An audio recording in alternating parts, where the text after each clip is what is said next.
What's going on, y'all? BBQ Dropout here. So if you're wondering like when to wrap your brisket as it like kind of enters the stall temperature ranges, first thing you have to realize is basically any kind of brisket you happen to be smoking will generally hit the stall at around like 130 degrees Fahrenheit and then promptly exit it at around 170 degrees Fahrenheit. These are just ranges. It could happen before or a little bit after the beginning stage, and then likewise for the end stage.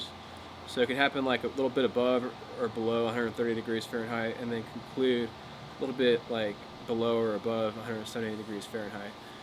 And so if you're wondering like, okay, well, maybe I want to like just push it past that whole time frame and not actually have to wait that several hours for it to go all the way through.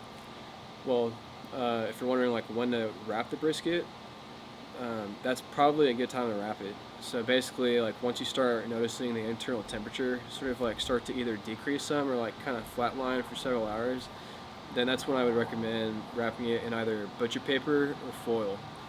And the two main differences between those, they're pretty similar in the sense that they accomplish the same thing. They just produce slightly different results. So with foil, it basically produces more of like a pot roasty type of product, and it pushes the brisket past the stall a little bit quicker.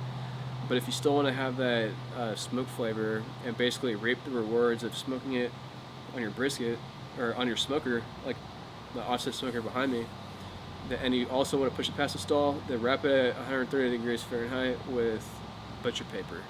And that's still going to basically give you the same time frame as like wrapping it in foil, but you'll also be able to get the smoke flavor that you've like have basically worked so hard to get. And so again, to kind of recap on that, when you notice the internal temperature is kind of go down in internal temperature or kind of flatline for a few hours or for like 30 minutes or whatever at like 130 degrees Fahrenheit, wrap it in either butcher paper or foil. And then also, once it goes past the stall point of like 175 degrees Fahrenheit, so like let's say you notice the temperature start to like increase like exponentially towards 200, then what you could do is either like keep it wrapped to make it just finish really quick, or if you really want that smoke flavor to be preserved and like imparted again onto the meat, then just unwrap it and then let it finish. So in other words, you basically just wrap the brisket throughout the stall period.